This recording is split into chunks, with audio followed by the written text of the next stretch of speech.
Olá, meus amigos, estamos então iniciando aqui mais uma conversa sobre Bíblia. Vamos aí falar do capítulo 2 do Evangelho de Marcos, do versículo 23 a 28, que nos diz assim: Aconteceu que, a passar num sábado pelas plantações, seus discípulos começaram a abrir caminhos arrancando as espigas. Os fariseus disseram-lhe: Vê como fazem eles o que não é permitido no sábado? E ele respondeu: Nunca lestes o que fez Davi e seus companheiros quando necessitavam e tiveram fome? E como entrou na casa de Deus, no templo do sumo sacerdote Abiatar, e comeu dos pães da proposição que só os sacerdotes podem comer, e os deu também aos seus companheiros? Então lhes disse: O sábado foi feito para o homem, e não o homem para o sábado, de modo que o Filho do Homem é Senhor até do sábado. Meus queridos irmãos, como já vimos nos outros vídeos, o objetivo, o propósito de Marcos no seu Evangelho é mostrar através dos atos, dos prodígios, dos milagres, o poder e a autoridade que Jesus tinha sobre as pessoas quando ele chama os discípulos e eles imediatamente o seguem. Também quando Jesus acalma, por exemplo, a tempestade, quando Jesus cura as pessoas, quando Jesus expele os demônios, quando Jesus purifica o leproso e também perdoa os pecados das pessoas. Então era preciso que aqueles que moravam em Roma acreditassem que Jesus, embora morto na cruz, sob a autorização de Pôncio Pilatos, tinha mais autoridade e mais poder do que os imperadores e o governo romano. E que aquela fraqueza na morte de Cristo fazia parte do plano de Deus, que tinha enviado o seu Filho Jesus para salvar o mundo. Então Marcos, em seu evangelho, ele mostra um Jesus que está sempre em movimento. Marcos está falando sempre em seguida, Jesus foi, Jesus fez, né, justamente para mostrar a autoridade de Jesus. Jesus também começa, né, a partir dessa autoridade, a entrar em conflito com os líderes religiosos. Esse conflito só vai terminar em Jerusalém, quando esses religiosos vão entregar Jesus para sua morte de cruz, acusado de blasfêmia. Questiona Jesus como ele pode perdoar os pecados, né? Porque se senta à mesa para comer com os pecadores ou impuros. E agora também questionam Jesus como é que os discípulos dele estavam quebrando as espigas para comer em dia de sábado. No versículo 23 que nós lemos agora, Marcos diz que eles estavam atravessando em dia de sábado por entre as roças, as lavouras, e que os discípulos, ao passarem, estavam quebrando as espigas de trigo para comer. Provavelmente, é claro, Jesus ia de um povoado para o outro e passando por caminhos onde tinham lavouras que eram comuns na região, como o trigo, por exemplo, e os discípulos apanhavam, debulhavam aquelas espigas e acabavam comendo, servia de alimento. Só que os fariseus, é claro, estavam de olho, estavam acompanhando tudo, só à espera de alguma falha, de alguma deixa de Jesus ou dos discípulos para arrumar então alguma condenação. Mateus também conta esse evangelho, tanto Mateus como Lucas, e Mateus diz no seu evangelho que os discípulos fizeram isso porque estavam com fome. E Mateus diz isso, acrescenta isso em seu evangelho, justamente para dar sentido ao que Jesus vai dizer em relação ao que o rei Davi um dia fez quando ele e os seus soldados que estavam com fome e entravam no templo no dia de sábado e comeram dos pães que estavam lá, os pães da preposição, que era uma oferta que era feita, estava lá, e apenas os sacerdotes é que podiam entrar e comer desses pães. Então era uma situação urgente, era uma situação de emergência. Era dia de sábado, mas eles estavam com fome. E depois também mostrando que Jesus não fazia milagres em vão para si próprio, porque Jesus era capaz de multiplicar os pães, isso a gente vê nos milagres que Jesus faz. Mas Jesus não ficava fazendo milagres bobos, vamos dizer assim, como se fosse mágica só para satisfazer o seu desejo. Como se os seus discípulos dissessem: olha, mestre, nós estamos com fome, multiplica e faz uns pães para a gente, né? E Jesus na hora fizesse das espigas se transformarem em pães, né? Mas não, mas ele seguia a sua vida pelos meios ordinários, né? Colher as espigas e comer. E assim era em tudo o que Jesus fazia. Era cozinhar o pão, era pescar o peixe, era assar o peixe. A gente vê Jesus também agindo dessa maneira, dos meios ordinários daquilo, né, que o próprio Deus deixou para que o ser humano fizesse uso. Então Jesus fazia uso das coisas naturais que Deus deixou. E Jesus só fazia também milagres quando eles eram necessários, quando esses milagres tinham um propósito, mostrando que Jesus também não era um curandeiro e que vivia fazendo milagres para demonstrar algum poder, né, ou querer aparecer. Bem diferente do que muita gente, infelizmente, faz por aí hoje em dia, né, onde se faz questão de anunciar, de fazer propaganda e ainda se usa o nome de Deus. Bom, Lucas também faz relato, né, desse episódio, e ele diz que os discípulos debulhavam as espigas com as mãos. Isso é um outro detalhe importante também. Por quê?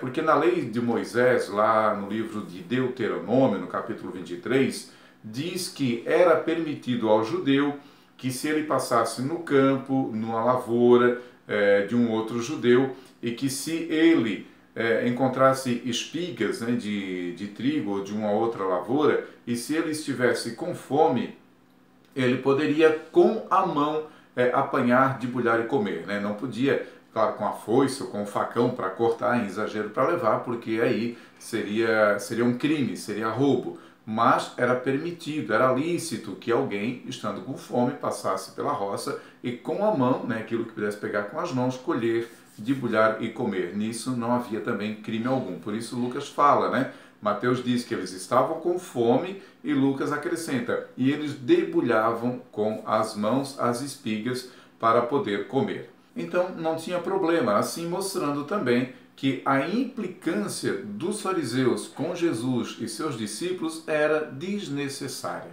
Sendo assim, eles não estariam então cometendo nenhum crime, não estariam fazendo nada de errado em apanhar as espigas e colher. Mas aos olhos dos fariseus, ali tinha mais uma razão para confrontar e condenar Jesus. No versículo 24 diz que os fariseus, vendo isso, advertiram Jesus, porque os teus discípulos fazem o que não é permitido no sábado. Eles estavam acusando os discípulos de Jesus de quebrar o quarto mandamento. Está lá no livro do Êxodo, a partir do capítulo 20, que diz assim: lembra-te do dia de sábado para o santificar.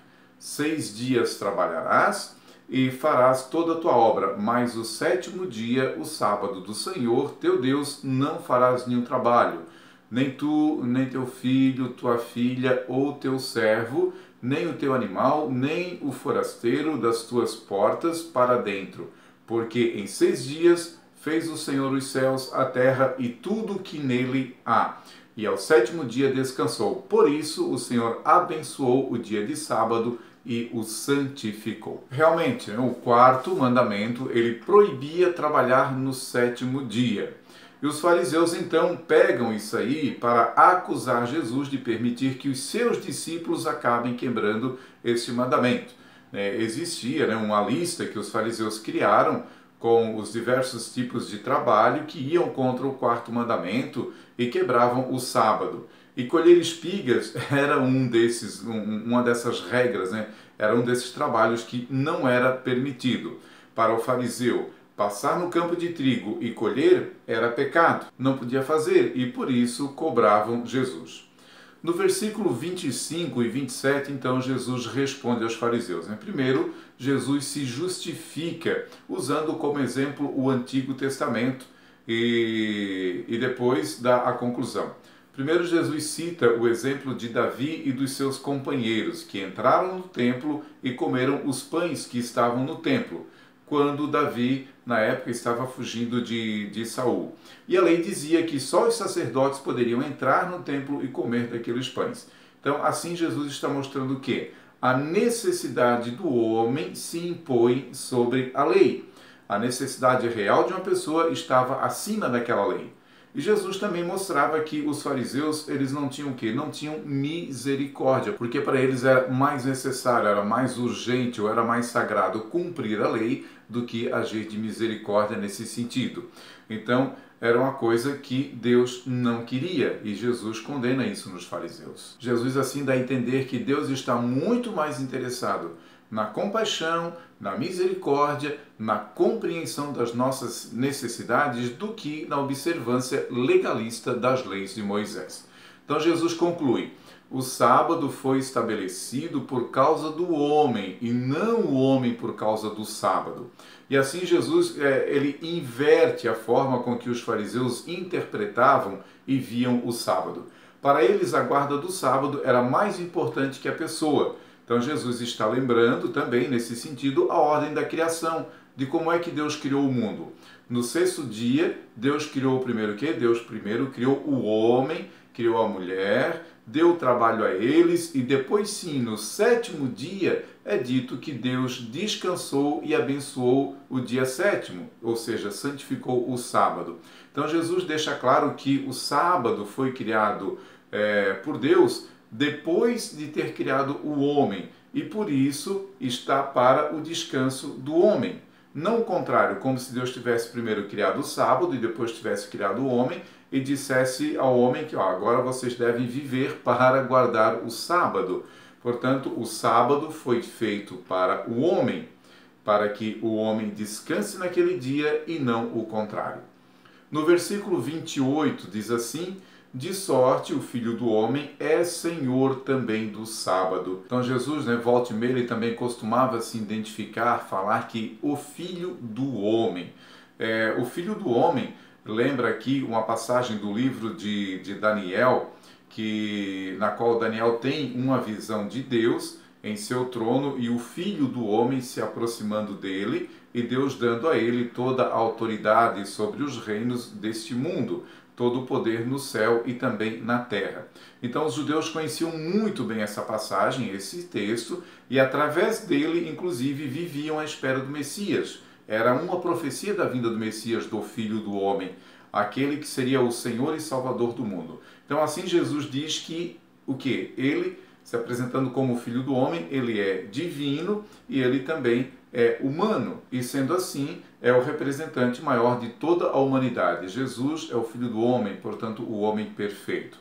E como o sábado foi feito para o homem, portanto, Jesus também é Senhor do sábado. Sábado esse que os judeus consideravam dos mandamentos o mais importante. Sendo assim, os discípulos não cometiam crime algum, pois tinham a autorização, eles tinham o aval, tinham a permissão daquele que estava acima do sábado. Jesus assim mostra então que ele está acima da lei e da interpretação dos fariseus.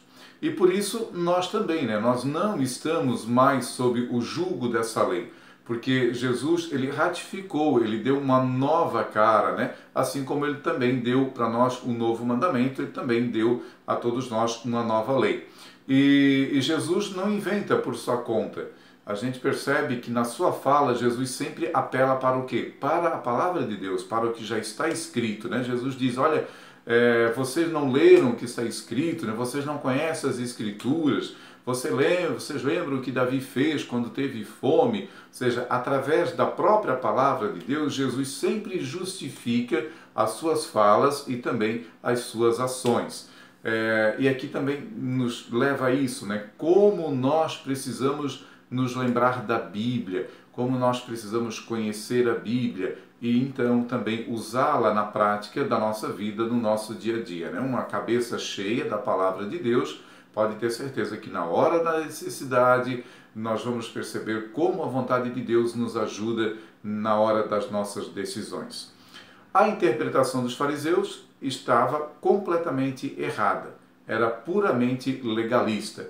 Entendiam que a salvação do homem estava apenas na observância da lei de Moisés e das leis que tinha sido criada pelos rabinos e pelos doutores da lei.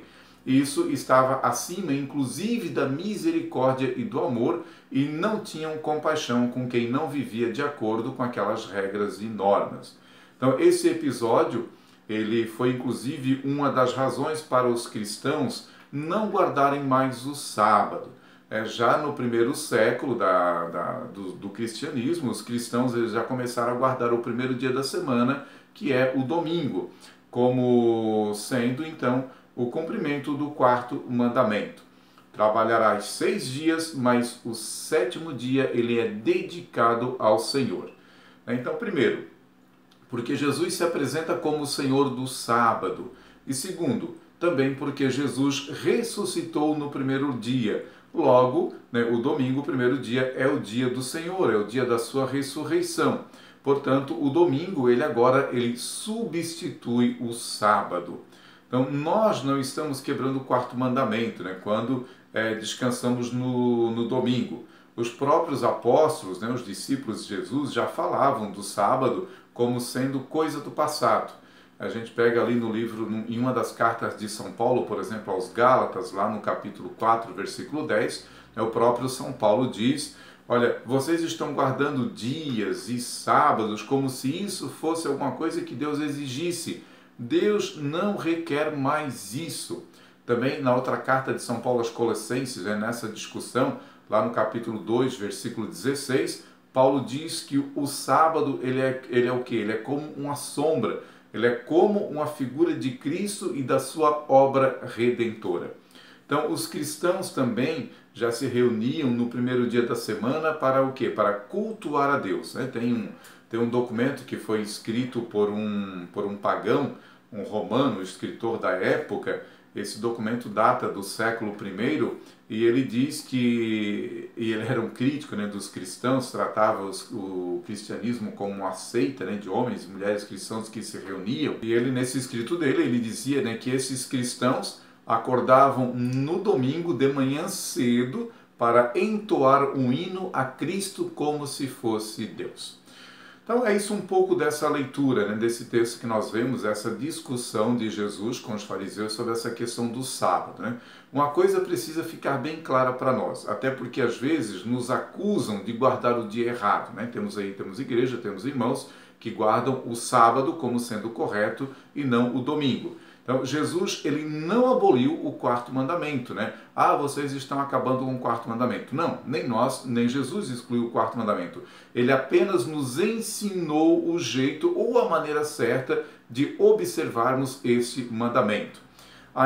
Esse mandamento, ele é ainda da vontade de Deus, que nós façamos o quê? Que nós trabalhamos 6 dias e que nós descansemos no dia do Senhor.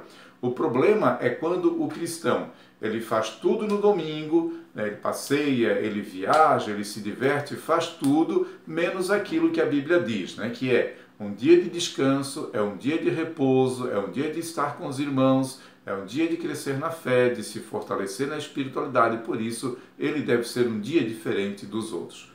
Quanto a quem tem que trabalhar no domingo, é bom também ter em mente aquilo que Jesus também deixa bem claro nesse texto do Evangelho, que é que a necessidade, que foi o que os discípulos fizeram, apanhar as espigas. Então é importante fazer, tem que fazer, precisa fazer, tranquilo. Lembremos que Davi comeu os pães no sábado, os discípulos de Jesus comeram as espigas de trigo, e o que seria de nós, por exemplo, se nós não tivéssemos os policiais, os médicos, os bombeiros, os socorristas e tantos irmãos e irmãs que trabalham no domingo atendendo às necessidades dos irmãos. Trabalham com muito amor e com muita misericórdia, sacrificando o seu domingo em favor dos outros. Então, é da vontade de Deus que o amor e a misericórdia estejam sempre acima da lei. Fique com Deus e até então o próximo vídeo.